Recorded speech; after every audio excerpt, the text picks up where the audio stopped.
This is Steve Zeltzer with Workweek, and Workweek has covered the struggle in SEIU 1000, which represents 90,000 state workers throughout the state of California. And these workers are on the front line at jobs, DMV, unemployment office, CalSTRS, and in the prisons in California. And joining me this afternoon is Richard Brown, who is president of SEIU 1000, and he's going to be talking about what's going on there in the local, what issues that they're faced with, and his concerns. So welcome to Workweek, Richard. Thank you very much for having me, Steve.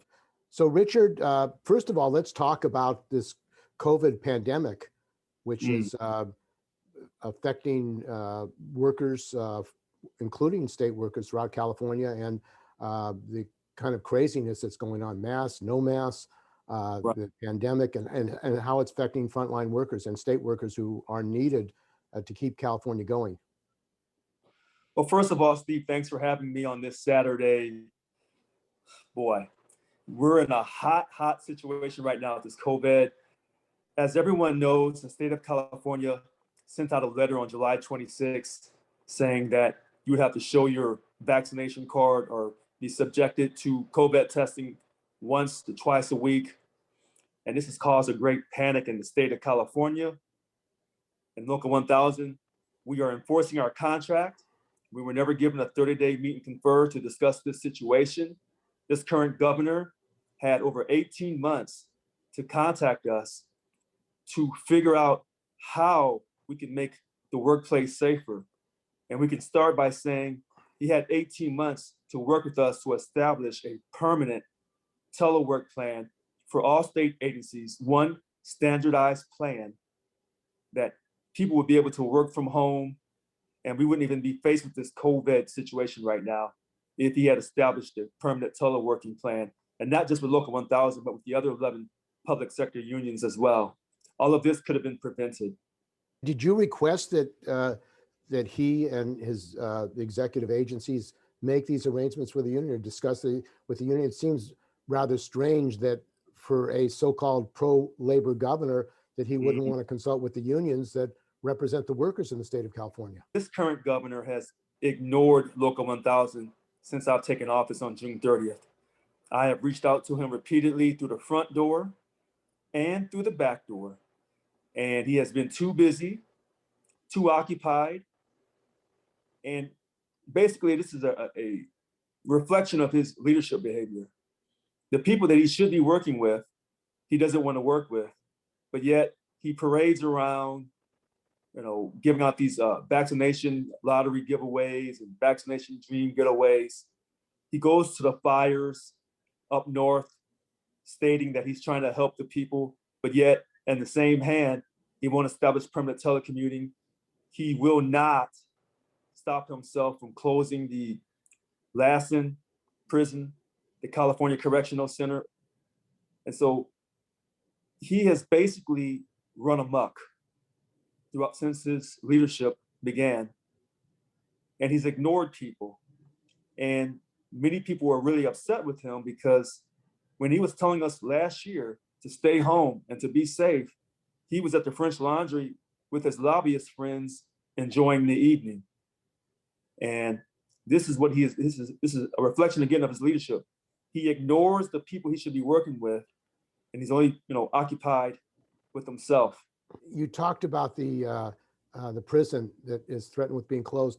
What are the role of prisoners today? Because in California, we face a catastrophic fire situation where the prisoners are playing a vital role in protecting the people of California, trying to stop these fires. What's happening in that regard? In my humble opinion, the reason why these fires have gotten out of control is because of the current governor. He is closing or attempting to close CCC in Susanville, one of the two major employers in Lassen County. The other major employer is the other prison, High Desert. With this attempted closing of CCC, the inmate firefighter program that this prison is known for across the nation is no longer in service. So they normally would have 2,000 firefighters, inmate firefighters, helping fight and contain these fires. Right now, I'm being informed it's down to 400. Only 400 from the fire camps are helping fight these fires. So in a sense, the reason why these fires are out of control and why people are losing their minds and their homes, starting with the Dixie fire, is because of this current governor. And I've said this 9 times, 14 different ways. Anyone represented by Local 1000 should not be losing their job or jobs while under a signed contract. And this is the case with CCC.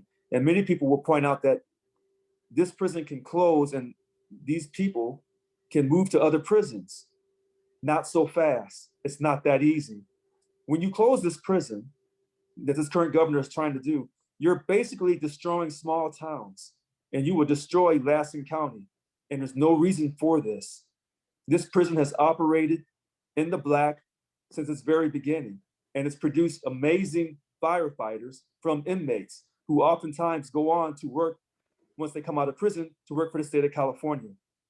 This is a no-brainer. This prison should not be closing, and none of the prisons should be closing. If you want to release prisoners early, that's fine. That's great social justice, but don't create a social nightmare by causing this great controversy of closing these prisons and giving people a sense that you don't care for them, but yet you claim that you're union friendly.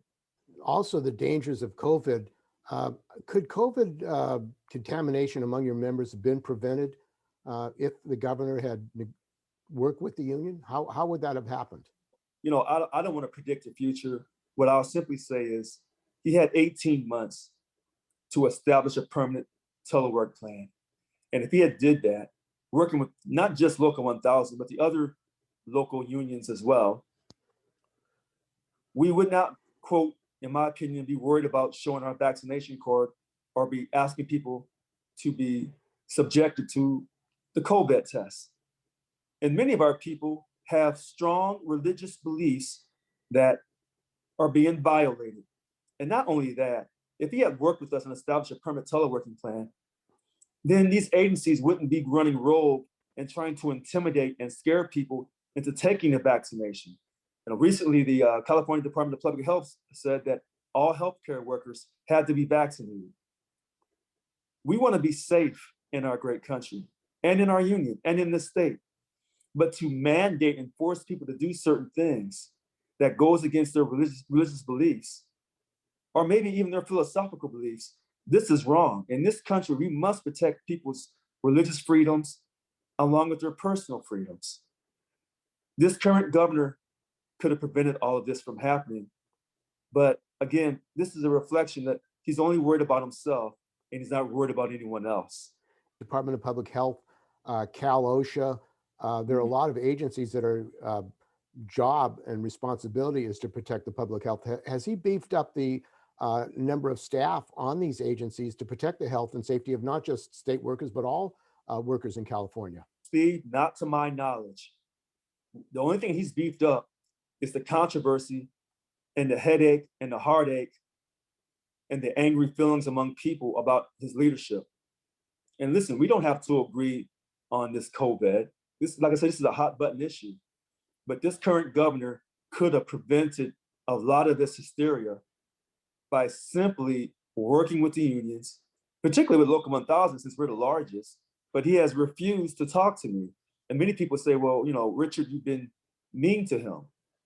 Well, I didn't know by speaking my mind and asking for accountability is being mean to someone. And it's not about me, you know, Richard Lewis Brown. It's not about Gavin Newsom. It's about working together to ensure that our people in this state have a safe work site and that they're being treated with dignity from management. That's what a union does. But it appears to me that Gavin Newsom doesn't care about public sector unions. He doesn't really care about the safety of people, even though he says that he does. And he doesn't care about job security for people. The only thing it appears to me that he cares about is himself. Since you've taken office, there was a lot of opposition among officials in the union against you taking office. You've Yes. also come under attack yourself. What's been happening in SEIU 1000 from your point of view? Everyone knows that Local 1000 is in the midst of a great turmoil. And I have been under attack because I'm challenging the status quo. And this is why I was elected. So many of the things that former leaders enjoyed as far as extended union leave and us being involved in political social justice issues, that has ended.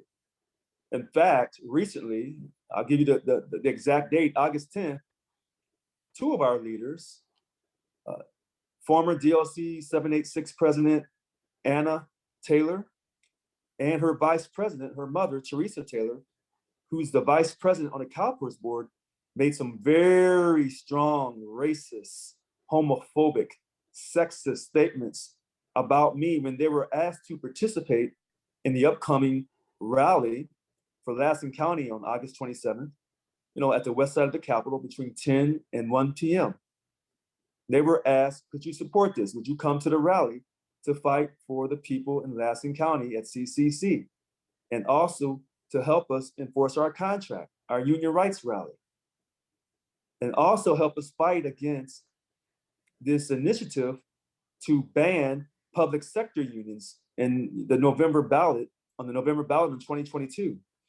But they responded by saying that I could eat a man's genitalia.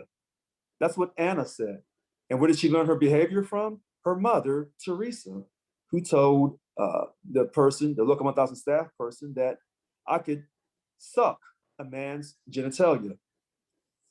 This is a reflection of some of our leaders on the board of directors, such as Anna, who was the former DLC president, 786, but she resigned, and now her mother, who's the vice president, takes over. This type of racist, homophobic, sexist behavior cannot be tolerated, not for Local 1000 and not for your service to this great state as a public servant. They have reached down and shown us who they really are. And unfortunately, in our union, Local 1000, the hypocrisy is now out in the open. The same people who were talking about Black Lives Matter and that people should respect the vote that President Biden won the election fair and square, the same people are now saying these things about me because they refuse to accept the fact that I won the election. This person is on the vice president of Calpers, which is the organization that represents the teachers in California, their pension plan. Have you called for accountability for her as vice president of Calpers? I haven't called yet. I'm being informed that possibly other people are sending letters to Calpers, to the board members, to ask for the resignation of Theresa Taylor. That's what I'm being informed. My question is, every year, state employees get their annual sexual harassment training. And it talks about things that you can say and things that you should not say.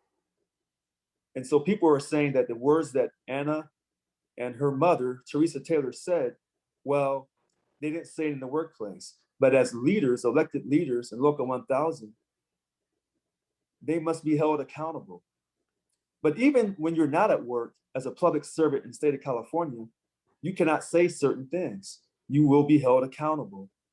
And so I realized that if I had said those statements to Theresa, the mother, and her daughter, Anna, I would have been removed from the presidency of Local 1000, and my career with the state of California would have ended.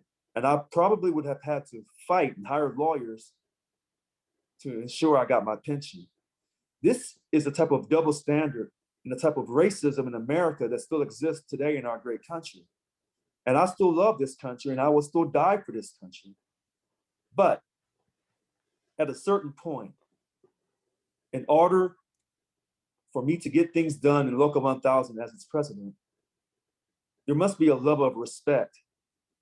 And if these two people, Anna Taylor and Theresa Taylor, cannot do this, which they show they cannot do, and they did a interview with SACB, and they basically said, they don't take back what they said about me.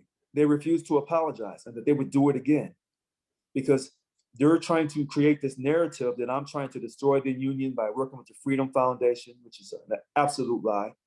They're saying that I'm paying the current VP of bargaining, Tony Owens, this $9,400 salary while he's on union leave.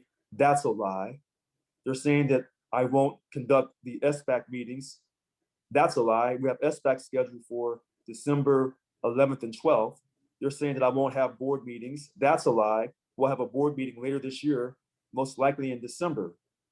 All of these lies that they're telling people about me, because this is a reflection of the fact that they can't accept the fact that I won the election. But more importantly, when they make racist, sexist, homophobic statements about me, it also tells you and tells anyone that they cannot accept that as a Black man in this country in a position of leadership, they do not want to follow my lead. That's what it really says. And I mean, to have these people as state employees raises the question, what are the standards for a state employee? As you were saying, if you had said these words publicly, you would be gone. And I'll say this, if I had said these words, and even if the governor had said these words, he would be gone. You know, we can look at the, I think he's still the governor of New York, Governor Cuomo, and all the things that he allegedly said, that the lady said, that he, you know, said things to them and he touched them inappropriately. He had to resign. So this double standard of when men say things to women, they must resign immediately, but yet women are given a free pass. And in this case, not only was it homophobic and sexist, but it was racist. It was almost like calling me the N-word without actually calling me the N-word. And then for them to say that we're not going to apologize and we stand by what we say, the mother and the daughter, and the mother sits on a Calpers board as the vice president. When people ask me, why can't you work with the board of directors, Richard, to get things done? Well, Anna and Theresa are showing you with their behavior and their words why things are not getting done in our union, because the board, some of them in a substantial number, don't want to work with me. They cannot accept the fact that I won the election. But it's really telling us how they feel about a Black man as the president. You know, a Black man that's outspoken, because the former president was Black, but she was never outspoken. She never challenged the governor on anything. She never enforced our contract on anything. But now that I'm here and I'm enforcing the contract and I'm challenging him on the things that he's saying and doing, now people's real colors come out. For the president of Calpers, who sits on the board, to say that he hopes that Theresa can work things out with her union, I don't think that's the right answer. And I don't think he would have that same feeling if I had said that about her. If I had told her to go eat and suck. I'm gonna say it for you again. If I had told Theresa Taylor to go eat and suck a man's genitalia, I just don't think this president of Calpers right now would have the same reaction. You're saying that there's clearly a double standard. They say we live in a post-racial America. That sounds good. But in a situation like this, I can reassure you, as a Black man in this country, and I'm having a lot of Black people reach out to me. If I would have said these things to a Caucasian woman and her daughter, my job would have been terminated immediately. And I probably would have been deported back to Missouri. So, you know, people say, well, you know, racism isn't what it used to be. They're right. But I can reassure you. And the thing about it really, you know, upsets me is, what if I was gay? The gay community would have come to my rescue. Now, the African-American community out here in Sacramento, they haven't said anything about this. And I'm not surprised, because when the police were at my door on May 25th, where I could have lost my life, where was the African-American community out here in Sacramento? They were nowhere around to be found. And I call people out for what they are and who they are, regardless of their color. And so When I try to reach out to the sheriff, Daniel Hahn, he has refused to talk to me. So this behavior, not just from Anna Taylor and Theresa Taylor, but I would say from the power structure in the Sacramento area, it appears to me that they're all working together to run me out of office. The police were called on you, which could have cost you your life, police coming to a black man's house. You had a right to find out who called the police on you to tell them that you were engaged in illegal activity. Yet you're saying the sheriff's department in Sacramento is refusing to even talk to you and find out who made this false call. The only thing the sheriff's department did, they sent me the 911 dispatch call. They wouldn't tell me who it was to protect that person. They're not worried about protecting me. They're worried about protecting the person who called in on a false claim that there was a woman inside my house screaming. And let me tell you why this is so detrimental and why Anna and Theresa Taylor, they're all linked together. It involves a woman, okay? Now, the woman in my house, we don't know what color she was because there was no woman in my house. I live alone. But they called the police. A person called the police, but the police did not stereotype me. And I did not stereotype the police. But it could have easily gone bad and I could have been shot in my house over a false claim. But the sheriff, Daniel Hahn, a black man who paraded himself around claiming Black Lives Matter last summer, refused to call me. He refused as a black man to give me, another black man, equal justice, equal respect. That's the type of leader he is.